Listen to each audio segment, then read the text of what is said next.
Welcome, everybody. Good morning. I'm Gary Grote, Executive Director for the Greater Aurora Chamber of Commerce. We'd like to welcome you to our Business Tourism Council meeting.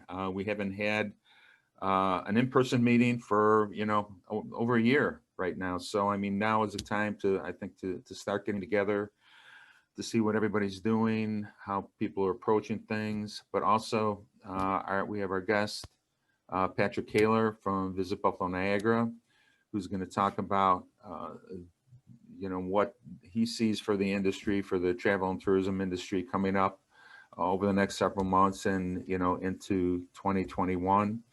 But what I'd really like to do is go around real quick, and I'll go by my screen here and doing introductions. And Don, I'll start with you, okay? Gotta unmute, Don.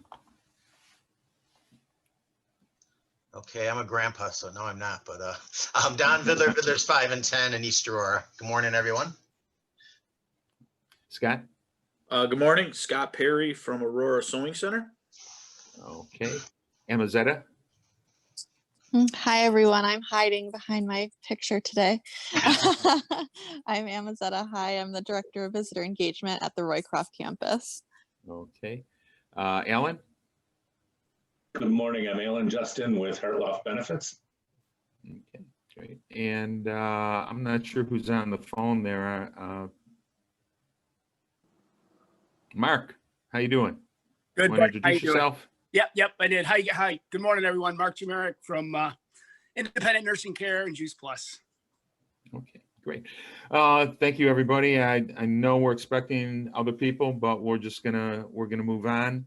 And I'd like to introduce Patrick Kaler. I think most of you probably know him. He's spoken before, and you've seen him on TV too. So Pat is the CEO and President and CEO of Visit Buffalo Niagara, our county's tourism promotion agency. And Patrick, what if I turn it over to you? All right. Well, I will share my screen here. Where is it? And do a little presentation.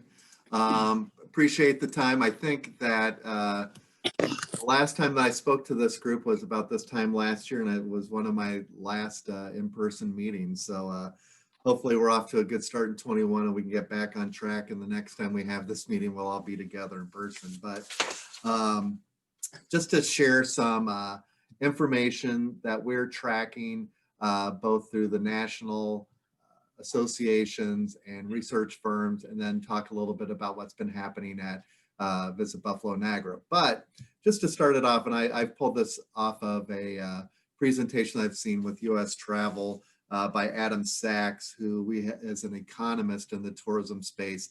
And I think we're all familiar with the famous Thomas Fuller quote. It said that the darkest hour of the night comes just before the dawn. And that actually appeared in a travel log for the Holy Land that he wrote. And another interesting fact is that he died at age 53 from an infectious epidemic disease. So thought this was kind of an appropriate quote. Although we don't have a crystal ball, we are starting to see a few glimmers of hope as far as getting back to some normalcy. So, with the pandemic, just talk a little bit about what VBN has done. We have closed our offices. Everybody's working remotely. We've closed both of our visitor centers with no anticipation of ever having a brick and mortar visitor center again. The plan is to move to a mobile visitor center that we can actually bring to East Aurora when you have an event and set that up, and that we can take it around the county and be in two places in one day possibly, but to actually go where the visitors are, rather trying to get those visitors to come to our one location downtown. So it's a model that we're following from Florida of a DMO down there, and we're really excited about the possibilities once we're able to start having big events and to make the investment into this. Luckily, our budgets have been secured by the county. So at least we have the baseline funding. We don't have the grants or the buy-in dollars that we've had in the past. So our budget is down about $1.2 million just based on those types of activities. But at least we do have the faith in the county, even with the lack of bed tax, if you will, coming in. But we do have our funding for the year. Staffing, we used to have 33 employees. We're down to 17 now. So we're lean and mean. Again, just because of some of the nature of what we do, we had to let go all of our visitor center staff, a few of our other services people on the meetings and sports side of things. We did create a task force to reopen Buffalo tourism, which Don is a part of, and we've been meeting since April, talking about the future, putting together a plan for the next 24 months. That's even extending a little bit further now, but really looking at how we can reimagine VBN as an organization and how we market and promote the county. Even looking at new funding sources for us to help build up our resources. Because one of the things that we did learn in this is that VBN is not allowed to have a reserve account, and we have to pay down all of our money, especially from the county by the end of the year. Clearly that's a problem when we were uncertain about our funding and not to have any resources to fall back on. So we're looking at other ways that we can build up our coffers in the future. Also very involved with the Erie County Back to Business Task Force. We did host a press conference in front of the Aurora Theater talking about the Shop 716 program and some of the other activities that we took the lead on that I'll talk about. Our convention center obviously is closed indefinitely, not able to host any events, large gatherings. Unfortunately, you probably also read in the news that we did lose our general manager, Paul Murphy, to cancer right after the Christmas holiday. And Paul was the lifeblood and really the spirit of that convention center, and will be very hard to replace him. We aren't looking to do a search until probably summer or fall when we have a better idea of what will be taking place at the convention center as well. And then also, through not only the pandemic, but we were dealing with other social issues like the Black Lives Matter, and we did take very positive and hard stands on those types of things, and to show that we are a welcoming destination and community, really felt that that was important for us. One of the big measurements that we have for our organization is looking at the overall occupancy and revenue of our hotels, because again, that's where our overall budget comes from the bed tax. But this is a look at year over year, the hotel occupancy in all of Erie County. So the blue line is clearly 2019, orange line for 2020. There are two green stars where we actually exceeded year over year for those dates. One being Labor Day weekend. Obviously, Labor Day doesn't fall on the same weekend every year, those same dates. But this year, we were year over year ahead of last year.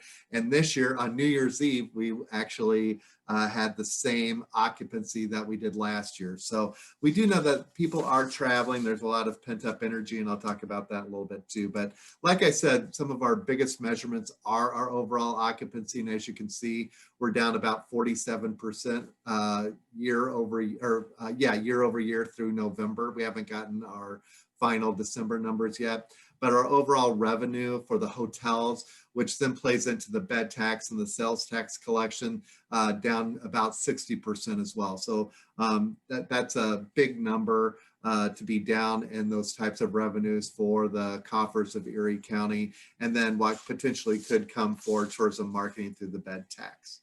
As I mentioned, I just one question on that. I just wonder, like, obviously 20 to 19 expected a big drop. Was 19 a good year? Oh, how did that compare to other years? Actually, 18 was a better year than 19. Okay. Typically, our occupancy, we run in the low to mid 60s, which is really great for a destination. So we've always run around that area. But over the last few years, we've had an influx of new hotels coming on, some changes in our hotel product. So that's where some of those numbers would be variable to in previous years. But moving forward and everything on the national level, we're using 2019 as kind of that benchmark. So even though 2018 was probably a better year, we're starting all over from scratch using those 2019 numbers. Okay, thank you. You bet. So we follow a lot of research that's been helping us craft some of our planning. So these are some of the organizations and research firms that we use. But you know, U.S. travel and tourism economics has kind of laid out a very basic anatomy of a recovery plan. We did start to see a little bit of increased leisure tourism, mostly on the drive market, about a 200 to 300 mile radius from destinations in the summer of 2020. We hope to see more travel in the second quarter, and I'll explain a little bit more about that. And then really we'll start to see things pick up towards the end of the year with large events, really kind of post Labor Day weekend. So this is kind of the basic model that we're working off of. Again, looking at the leisure, we'll probably be back to 2019 levels by 2022. But if you look at this graph, we're not going to be that far off, hopefully, in 2021. And that's based on several different variables. But meetings and conventions and business travel really won't be back until 2024 for obvious reasons that I'll get into in just a moment. Patrick, Yes. just a question, and this is kind of a stupid and obvious question, I think, but what you had there was a model of a recovery program. Is there anatomy of a travel recovery program?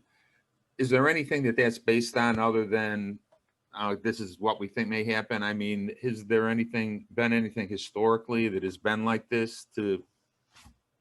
Unfortunately not. Probably the most recent activity would have been the economic crash of 2008 and then obviously 9/11, but nothing on a worldwide pandemic. You know, again, you know, we're on a countrywide basis and worldwide basis. International travel is completely off without the ability to host meetings and conventions or gather larger than 25 or 50 people. We've just never seen anything like this before. So this is all just projections and looking at the opportunities with the vaccine, which, you know, we're looking at Q2 being more of an opportunity when people are getting the vaccine. We'll see a little bit more of a leisure pickup, hopefully. And again, tourism economics is the leading brain trust, if you will, on tourism related economic decisions. The state of New York utilizes this. They do other studies across the country. Again, U.S. Travel does it. So we're really measuring apples to apples across the country. And so utilizing their methods and their tools really to kind of come up with these hopeful projections for us. But again, like I said, we probably won't see large gatherings of meetings, sporting events until post Labor Day, which is when, you know, probably more in the Q4, we'll start to see more group gatherings at the convention center, just waiting for those opportunities to start happening. But, you know, we won't even be back to 2019. We'll only recover about 20 to 30% of 2019 levels by the end of this year as far as meetings and conventions are concerned. So it's going to be a slow recovery, but you know, the good thing about the tourism industry is that we are a resilient industry. We've bounced back before, after 9/11 and the economic crash of 2008. And then you couple that with our destination, you know, which has seen very hard times, but it's come back strong. Hopefully we can weather this and we'll be back to some normalcy, hopefully by 2022 and then 2024 for the group gatherings. Destination analysts, since the pandemic, I think this last week they did their 44th survey to about 1,200 potential travelers. They continue to survey the same people week over week. So it's a consistent sample size and sample group that they are talking to. But, just looking at their state of mind about traveling, and we're starting to see finally some uptick in the growth. I think a lot of this has to do with the thought of the vaccine being put into place. That gives people a little bit more encouragement about the thought of travel. Looking at the overall excitement to travel, and again, this continues to grow week after week, that people are excited about the thought of traveling. Even myself, I've been stuck in my basement since March and haven't been anywhere. And when we were able to go out and eat, I was taking advantage of that. But honestly, I'd like to get out of Erie County at some point too, and do some of the travel that I'm used to doing, and get out of my home. But so there is a lot of pent up energy in that regard.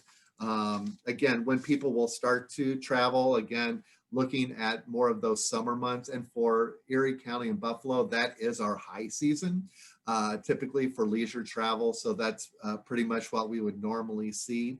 Again, we typically will see leisure travel into the fall, but that also picks up more of our group travel with meetings and conventions and sporting groups as well. So we'll be watching this very closely, but actually this bell curve looks pretty much like a normal year for our overall travel and occupancy with our hotels.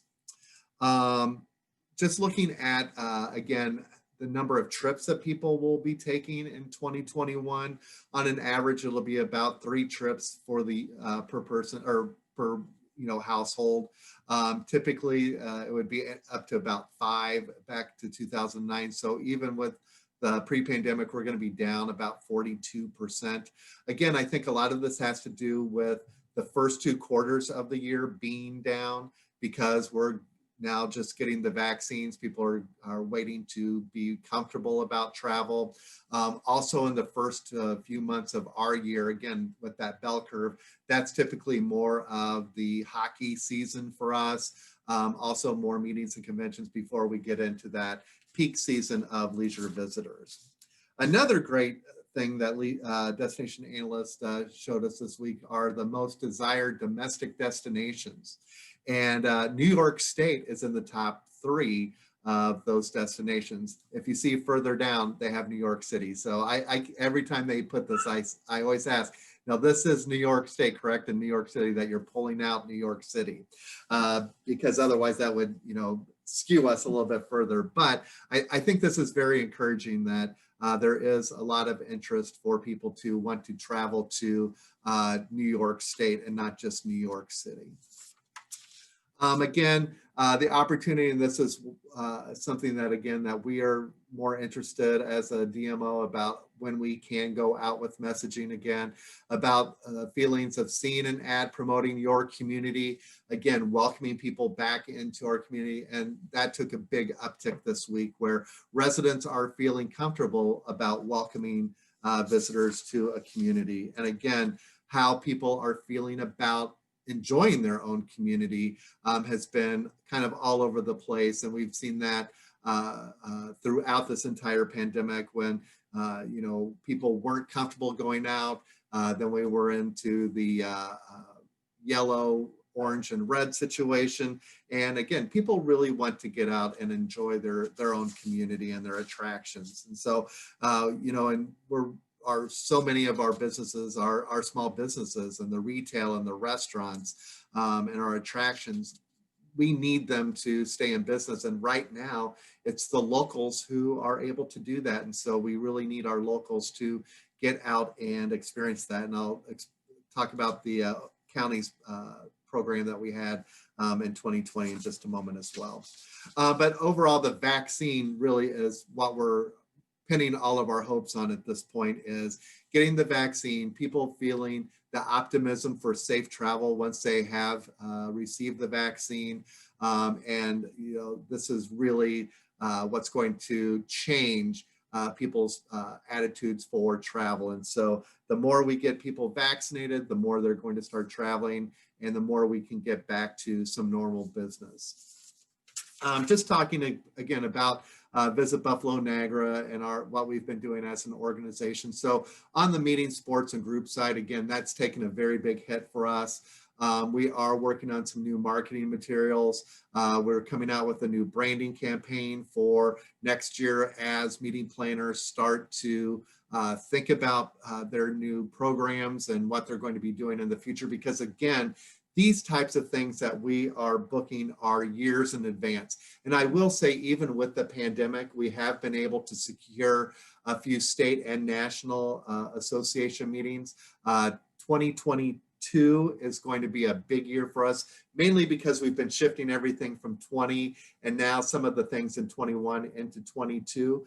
We have very few open dates at the convention center for 22, but we've actually been booking a lot of business also for 20 in the future for 2023 and 2025. We also secured NCAA men's basketball for 26. I'll be back here next year in 22. So again, the new branding campaign is again for those future bookings for a number of years. But like I said, we've also been hosting some site inspections, FAM tours for meeting planners, looking at how we rework our services program, because in the interim, we probably will not have volunteers on site, but how we implement new QR codes for visitors when they're at host hotels, reimagining those welcome tables and the information that we are able to put out. We've extended the overall booking window for our customer confidence program through the end of the year. We're probably also going to extend that program into the first quarter of 2022, again, to incentivize meeting planners and sports right holders to bring their events to our community.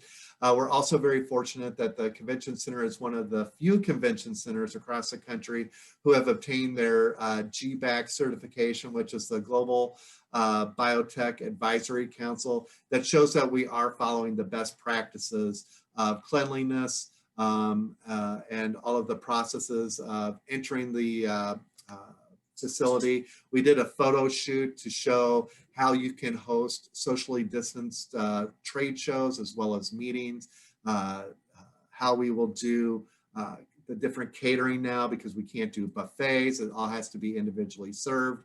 So how all of that will play out. And so all that played into our ability to receive our GBAC certification. On the marketing side, again, I wanted to talk about the Erie County Back to Business campaign that was part of the CARES Act program. I guess maybe in some cases I should apologize for the number of commercials that you saw with our come back to the comeback and then come back with CARES when we shifted to the yellow or to the orange zone. But this was all through the CARES Act. So it was great that the county relied upon Visit Buffalo Niagara to spearhead this marketing campaign. It was very successful. We were able to buy a lot of time to stimulate our locals to shop locally, dine locally, go to our attractions, do it safely. It was a very integrated plan with, again, TV and streaming commercials, print, billboards, bus shelters, and actual on-bus advertising, as well as a Western New York neighborhoods component to it, where we have beefed up our neighborhoods and the communities outside of Buffalo City proper. And so it was a really good opportunity. And so I also want to show some of the examples from the that we did with highlighting East Aurora specifically. We did an East Aurora staycation package competition, as well as showcasing how our locals could do a staycation in East Aurora. We had two different Buffalo 101 videos, one with 42 North, as well as the Roycroft. There's our buddy Dan Garvey. Again, enhancing the Western New York neighborhoods. We did a highlight on the co-op. And then again, just the overall Shop 716 program. Now, moving forward for marketing for 2021, It's going to be focused early in the year on the New York State markets. Unfortunately, with that border being closed at this point, where we do rely very heavily on the Canadians coming across the border, unfortunately, we won't be placing any advertising in Canada at this point. So really focusing on that 200 to 300 mile radius again. We are going to repurpose the assets that we were able to obtain through the county's program of Come Back to Our Comeback. We are creating a regional food tour, which again, we think will help stimulate travel throughout the Western New York and Central New York region. We are working with Falling Water on a road trip for Frank Lloyd Wright sites. Again, there are so many Frank Lloyd Wright aficionados, and there are other tours and trails, if you will, of Frank Lloyd Wright sites. And everyone's very excited about the possibility of this with all of the wonderful Frank Lloyd Wright assets that we have. And we will definitely be tying in the arts and craft movement of East Aurora into this promotion as well. But also continuing our website redesign, media relations as we come out of the pandemic is something that's pre-pandemic has always been very important to us, and we've seen great success. We were actually named one of the top destinations by Travel and Leisure for 2021. And 2022 is looking very strong as well. But new video productions, and then I think last year when we met, I had Karen Colville with me, and we were talking about the travel guide, touring guide, visitor guide for 20. That's actually, and we were very smart about producing it this way, but we produced it as a 2021 guide. We will not be producing a guide this year for 2021. We were able to hold back enough of our supply last year that we will be able to put 100,000 of those guides out through our distribution channels this year. And so we aren't going to be asking advertisers to purchase advertising this year, but we'll be back for 2022 with probably a new reimagined way of doing that guide as well. On the industry relations side, and you're all very good friends with Cindy Kincaid and the things that we do through our industry relations, but thank you to all of the businesses who have signed up as part of our Buffalo Care Stay Safe Pledge. We continue to add more businesses to that because, again, the overall perceptions and need for health and safety for visitors are still going to be very important. So for businesses to be a part of that, to promote that, that opportunity is very important to us. You continue to receive our weekly updates. We're still very much tied to U.S. travel and all of the information that they put out on a weekly basis of what's going on with the advocacy, with PPP loans, small business grants.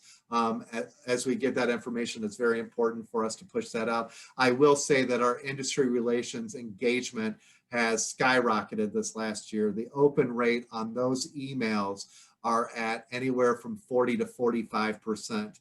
So it's been great that the industry has seen the relevance of what we're putting out and reacting to it and utilizing those resources. Again, Buffalo Niagara this week is something that we do continue to put out at the hotels and for frontline businesses so that they can talk to their visitors and even our residents about what's going on in our community. Calendar of events is still very important, even though we don't have a lot of events going on, but it's one of the #1 activities that people do search on our website. We'll continue with our industry nights in 2021. Cindy's putting together a calendar for that. I did talk about our overall tour guide distribution. That will continue without any interruption. We're not cutting back on any of the sites where we do distribute the touring guide. And again, like I said, we're very fortunate that we do have a great supply of those left. And then very few advertising opportunities in 2021, with the exception of our website. But you know, we're really not pushing that because we do realize that budgets are tight. Businesses are, you know, doing their best to just stay afloat at this point. So we're really not pushing any advertising. We want to do as much as we can for all of the small businesses across the county moving forward in this next year. So with that, I want to thank you for the opportunity, and more than happy to take any questions, thoughts, comments, any ideas that we can incorporate into our plan for this year or moving forward. Are there any questions for Patrick? Anybody have any thoughts or comments or?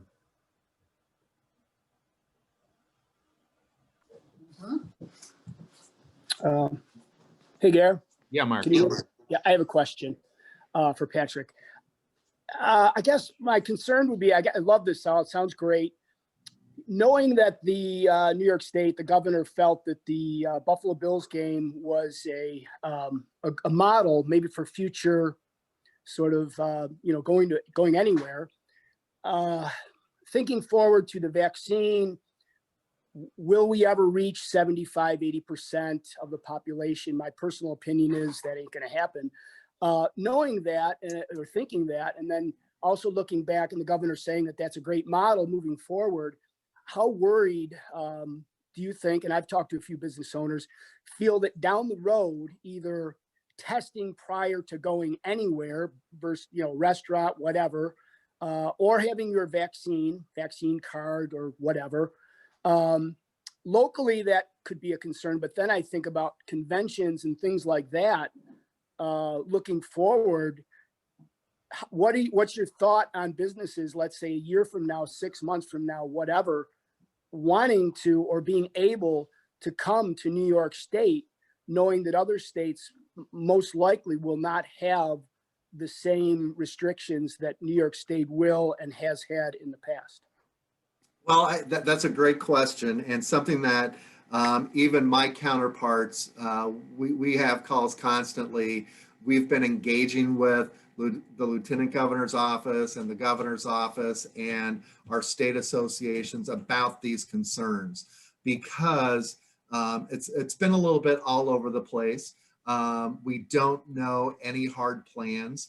Even when it comes to reopening the convention center, we would like to know, even when you do give that go ahead, we can't just open up the next day and start welcoming. So we need to have a plan in place, because like I also said, we've let everybody go at the convention center except for 8 employees. And typically we have about 200 people, both full-time, temporary staff for the catering jobs. And to be able to call all of those back, to be able to have the catering, there's got to be a plan, and there just doesn't seem to be a plan. And on the vaccine, we're about to go into a presidential transition.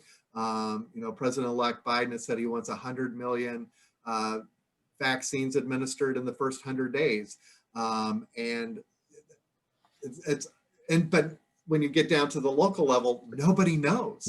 We're working very closely and communicating with the county about the vaccine plan and process.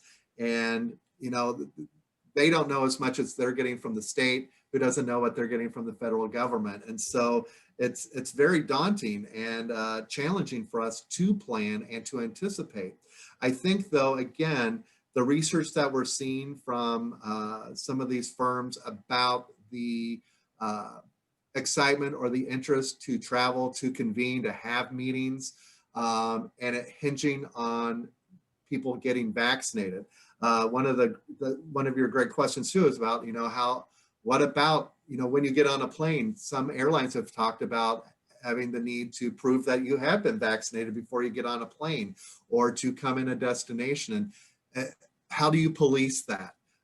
Especially with people driving across the border. That was one of the things when we were in a big lockdown with states not being able to come into New York State, but people were driving in. So how do you police that? Who polices that? As a, Don Vidler, is he going to start requiring an ID check when people come into his store and say, well, you're from Florida, I can't welcome you into my store. So it gets very dicey. But again, we're trying to get those types of questions answered and to, again, formulate some kind of a comprehensive plan that we're all on the same page. And really, it also needs to happen at the federal level. I think that was one of the challenges too that we saw, because some states were closed, some weren't, some were requiring masks, some weren't. And if there was, some blanket legislation, and I don't want to say legislation, but blanket Guidelines. regulations maybe, or best practices that we all should be following.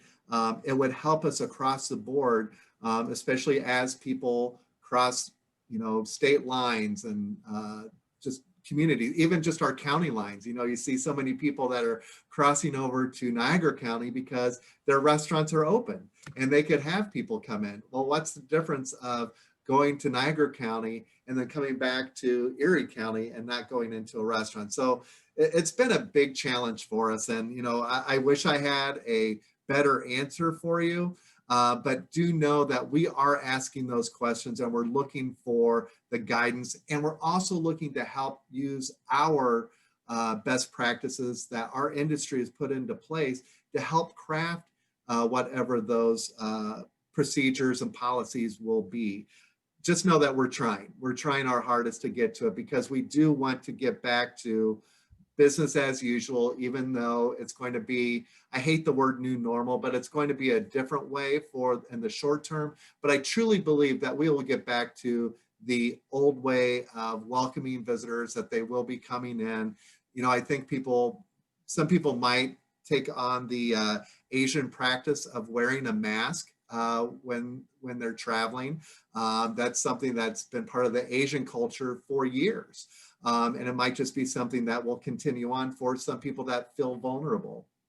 But I know I said a lot. I didn't probably answer the question, but I do want to assure you that we are working as an industry to talk to those higher up officials about how we can do better. Right. I think everything you said is great. Just knowing that your eye is on the ball with that sort of stuff, knowing that, close to 100 restaurants had to sue the state in order to open.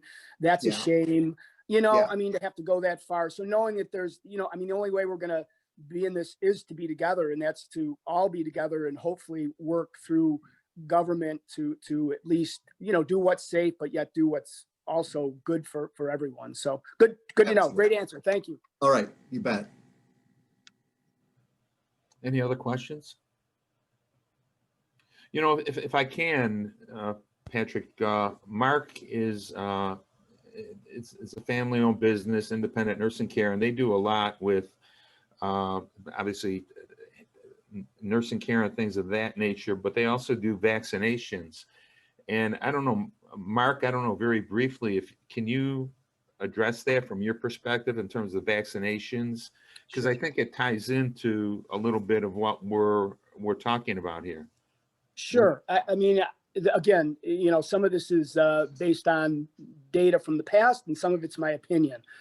We know that in this country, in this state, everywhere, within businesses that we go to and where we do flu shots, 30% is a good number. It always has been, hasn't changed over 20 years. So knowing that, and knowing the coronavirus and what it is, it's more deadly, it's certainly dangerous.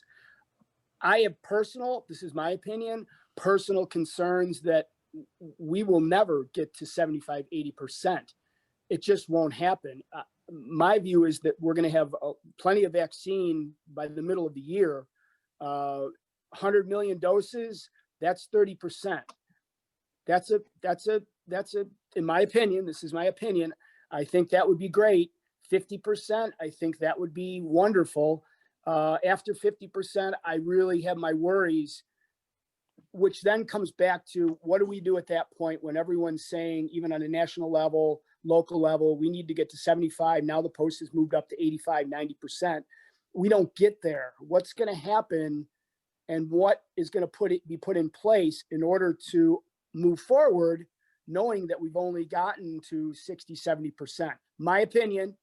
But something will have to be done because everyone's saying herd immunity is 75, 85, 90%. And knowing that that is a roadblock down the road, how is that going to then affect New York State versus Florida versus somewhere else in terms of what they're going to allow? Again, my opinion that we didn't get to 85%. Right now, yes, we have a lot of people that want the vaccine.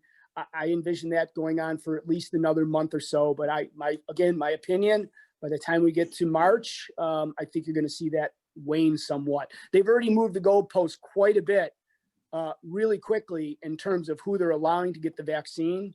Hospitals done, nursing homes there now. We're moving on to the 65 and up. Sure, there's a rush. There's waiting list. The county can't do it right now. I get that, but they've moved that goalpost pretty quickly down, and I think that's a telltale sign for me, my opinion, that we're going to be really tough pressed to get to 85-90%. So that's where I come from. I mean, for us as a business, it's good for us. We'll be doing vaccines. We're doing testing right now at a number of companies. So for us, it's good, but I do worry about the general economy down the road and friends that own businesses and things like that aren't in the healthcare industry like we are, that rely more on people coming to visit their business. So, that's kind of my thought on the vaccine. All right, Thanks. thanks, Mark. Any other questions for Patrick? I just wanted to go around the room again. Anybody has any comments or questions, anything that they're doing related to our topic today that might be helpful? Amazetta, can I go to you first, maybe talk about what's happening on the campus there? Sure. We are just in recovery mode from the holidays. We actually had a lot of success at the Copper Shop, our artisan gallery and gift shop, over the holidays. I wouldn't say we met last year's numbers by any stretch, but we did very well with our sales for the months of November and December, better than we thought we would do. The community, local shoppers came out as they always do. That's who we depend on every year, because our tourism really drops off starting around October anyway. So usually who we get on campus in the months of November and December are locals who are visiting for the holidays or want to do their holiday shopping with us. So now we're kind of shifting into planning mode for 2021, which we normally would have been ahead of the game on into last year. But we also have had a significant reduction in our staffing and resources this year. So we're, constantly kind of playing catch up and hoping that things will shift a little bit this year, just like Patrick was saying, once we get closer to Q3 and Q4.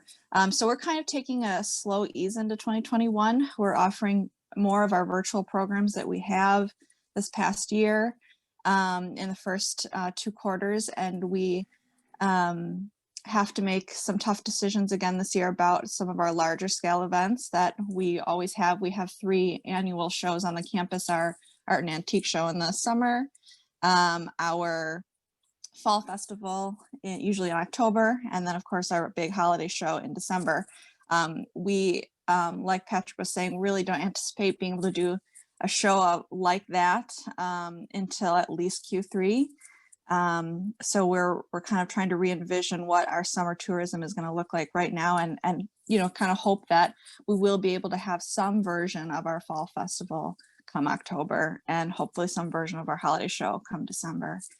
So we're going to have probably a quieter year. We're expecting definitely more regional and local tourists, and very few of our national and international tourists, if really any. We did see some people from out of state this past year, mostly like Ohio, Pennsylvania, but nothing much farther than that. So we're just going to take it one day, 1 week, 1 month at a time, and are very grateful to Patrick and everyone at VBN who's been helping us with a lot of great resources over the past year and helping give us some guidance through all of this. Great, thank you. Hopefully we'll be able to have our mobile pop-up visitor center at your October and December events. We would love that. Hey, Don, your thoughts? Really similar to Amazetta. I mean, we actually had a very strong September and October, which surprised us. November and December did tail off. We knew December, that's always our busiest month of the year. We knew we wouldn't come close to matching that, which we didn't. But yeah, we're kind of in the same mode. We just finished inventory. We have skeleton staff now in terms of scheduling, so we're just watching it pretty closely. In terms of our business and our suppliers, a lot of them are already, we're just starting to reorder, get new stuff in, but a lot of them are already back ordered. Their supply chains are still disrupted, they say, whether it's coming from overseas or domestically. Either the workers aren't there or they can't get the raw materials. So that, I think, is going to continue through the first quarter easily. I mean, we're kind of cautiously optimistic. We're hoping by mid-spring it'll kind of maybe sort of be back to normal. I know what Mark said about the vaccines. That's a little bit of concern, obviously. We haven't really had any issues with customers. The mask rage seems to have abated. Most people are wearing their masks now, and once in a great while we get somebody who we will ask them to leave if they don't want to, but most people have been pretty good about that. And historically, January, February, early March are slow for us anyhow. So if it's going to be slow, this is a good time of year for us because it's just not going to kill us if we miss a day here or there. But like I said, we're just hopeful that spring. And really last year was going to be our big celebratory 90th anniversary year, which we're still planning to do that maybe by the summer. And Patrick, I'll definitely talk to you then about it, but we'll have a 90+1. We're not sure what we'll call it, but we want to do something in the summer. And hopefully by that time, some of the capacity constraints will be lifted and we can do that. So yeah, just kind of going forward, but we expect the next couple months to be kind of quiet in all aspects. Okay, great, thank you. Scott? Okay, I'm off mute. Yeah, this time of year is very slow for us as well. Our customer base at Aurora Sewing Center tends to be 60 plus. A large group of our customers we haven't seen since March. They're just not willing to get out of the house, and maybe as the vaccinations take place, people become more relaxed with that. But it seems like a slow go, because when I'm talking to a lot of customers that are willing to come into the store, many of them are saying, I'm not so sure about the vaccination. So, I talking or listening to the conversation earlier, it'll be interesting to see how that plays out in many ways over the next year or two, even with restrictions as it impacts all of us. Our business will generically pick back up late March, April. But we've had to really shift our game and not rely on foot traffic. We've gone largely virtual with our education classes and other events, working with some of our vendors, working with our teaching staff. We really had to shift pretty quickly back in, April, May of this past year, to go virtual in a lot of ways, to just keep ourselves up and running and try to bring our employees back. And it's worked. We had a decent year, not as good as we'd like, but we're happy to be here on the call and talking about it. And we've also taken some of our selling capabilities and brought it virtual and invested more in our website presence. So still trying to reach our customer base, and it's worked well in doing so. And I'm envisioning we will continue to need to do that for an extended period of time throughout 2021 and even beyond, because now a lot of customers of our customer base being older, this time of year, they're not normally willing to drive in the snow or the ice. So they're going to be more apt to rely on our virtual capability going forward. So that's our business, and we're glad to be here talking about it. Okay, thanks, Scott. Thank you. Lori, I don't know if you're there or Dave's there, if you have any comments or. Hey, Gary, it's Lori. We're not really a retailer, so this hasn't really affected us. As a matter of fact, 2020 was a great year for us. So moving forward, actually, I'm just I'm interested in hearing everything that Patrick has to say. I'm a PR marketing person at heart, and it's always good for business, whether you're retail or B2B or whatever, to make sure that you have, an area that is booming. And I know it's hard to say that across the world right now. But anyway, I appreciate the efforts that everyone is really, working on to make sure that we do get back to some sort of new normal. My hope is that we get this vaccine, that we get back and up and running. But I think it's, we're a changed world right now. But everything that we can be doing, even for each other, Gary, the chamber's really working hard to make sure everybody is involved and making their industry and their companies better. So anyway, I really like this presentation. Patrick, thank you for doing it. Thank you. My pleasure. Thanks, Lori. Lori represents Lapter's cybersecurity. We'd like to thanks for joining us on this call. Sure. Mark, I don't know if you have anything else you'd like to say.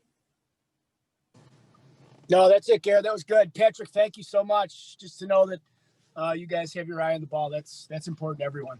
Thank you. Thanks. Great presentation. And please feel free to reach out anytime you have some thoughts or concerns or ideas that we can help push through. Anything that might help get the attention. We're always looking for those new ideas. So thank you. Great. Thank you. Just to wrap up, I'd just like to talk about a couple chamber things real quick and turn it over to Victoria to address some things. But, as a chamber, we're continuing to work with businesses, doing a lot of things virtually in different areas with workforce development, tourism, and in our business education partners. We've partnered with Vidlers and with the Bank of Holland this past December to do a virtual because we couldn't do our regular Cavalcade, a live event. But we did a TV show with WBBZ that aired. It was a 30-minute program that aired 3 times during the month of December, and we really got huge feedback from that, from not only from the community but from people across Western New York who saw it. So, and as we go forward as a chamber, and we put together our events and our planning budget for this coming year, we're looking at doing virtual events, some which we did, towards the middle of last year.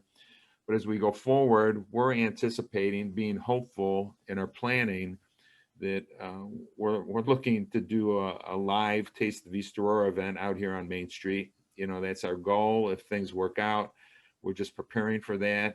If not, as we get closer and we need to turn it to a virtual event again, we'll have to do that.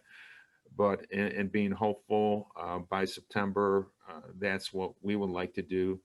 And then obviously carry over into December 2021 and do a live Cavalcade event and make that I think if we're able to do live events September through December, and especially for this year's Cavalcade, we're going to have a huge turnout from the response that we got from our TV show that we did. So, we've got a number of other things going on. We're running out of time, but I just want to turn it over to Victoria just to touch on some other things quickly. Hi, everyone. I'm going to go real quick. If you have any questions about the 2 things that I'm going to speak about, you can call us at the chamber or email me. We can get into more specifics. Mark and Lori already know about the first one because they are actually sponsors of it. We're doing a new event. It's virtual, it's online. And it's kind of has a pay it forward focus to it. So what we're doing is we're doing a gift card virtual basket raffle. What we've done is we've gone out to various businesses who have seen a little more success during the pandemic, and we have asked them to be a sponsor. And what they do then is with their sponsor investment, part of that investment that they make goes toward the purchase of gift cards from businesses that are in the industries that are struggling. So retailers, restaurants, and the wellness, the fitness and wellness industries are the 3 categories that we chose. And what they do as sponsors is they get to actually tell us which business they want to support. So we provide them with a list and they say, I want this company and this company. And the chamber goes out and uses those investment dollars, those sponsorship dollars, to actually go and purchase the gift card. So the business that's struggling gets a little bit of influx of cash right off the bat. And then what the chamber will do is we will then hold a virtual basket raffle. We're going to bundle the gift cards together and people can buy raffle tickets. And then on noon on February 12th via Facebook Live, we're going to do drawings where we're just going to pull tickets and it's going to be like a door prize. You can't choose which basket your tickets go in for. It's just going to be one big communal basket and we're going to just start pulling tickets. And then we'll notify winners and things like that. So we are still looking for sponsors. Right now we had enough sponsors that we have about 10 virtual baskets. My goal was to have about 20. So we'd like to double that. So if anybody is interested in sponsoring or learning about how to do it, we have 5 different levels of sponsorship. So there's something there for everyone. Feel free to give me a call. We're also going to be posting everything on the website today. I had to wait for our web guy to kind of check over some stuff to make sure it was working, but we're going to post it all today. So you'll see sponsorships and raffle information there as well. And then one of the other things we're going to do is we're partnering with the town of Aurora, and we are doing a mini restaurant week, or we're planning for a mini restaurant week during Winterfest, which is in the middle of February. So we are reaching out to restaurants and seeing if they would like to participate. We did one in September when we couldn't hold the taste. We did a restaurant week instead, and it was pretty successful. So we are hoping that by doing a mini 3-day restaurant week, we can help drive some traffic into the area, people coming in, knowing that they can get a good meal and, you know, at a promotional price. And tying it in with Winterfest, the kids are off for break that week. And so more people hopefully will be out and about anyway. I'm not sure how that's going to go. The restaurants have not been interested in it, to say the least. We've notified them several times, and I think we've had one person say yes. So, you know, we're trying to reach out to them a little bit more, especially now that I think I heard last night that their lawsuit, the judge ruled in favor of the restaurants, so they can open for limited seating. So I'm hoping that ruling will then spur them to say, okay, yeah, let's participate. So we will see. But those are 2 things that we're trying to do to bring people into the community during the first quarter. So. Okay, thank you, Victoria. All right, well, we'll wrap up. And Patrick, I'd like to thank you very much for your presentation. It was a great presentation, provided a lot of insights for everybody. And I know you offered if there's anything that we have questions about or you might be able to help us with, that we can reach out to you. And we'll share that contact information with everybody also. Did you have any comments to wrap up, Patrick? No, you know, again, as businesses are changing hours and whatnot, please have them go and through our extranet to change their information on our website, and keep Cindy Kincaid informed. So you can put my information and Cindy Kincaid's information on your follow-up. That would be great. Okay, great. All right. Thanks, Patrick. Okay, well, Thank you. thank you, everybody. We look forward to seeing you hopefully very soon. And we'll be having another get together like this shortly, within next month or so. And we look forward to seeing you then. So thanks, everybody, and take care. All right, thanks, Gary. Thanks, Gary. Thank you. Thanks, Patrick.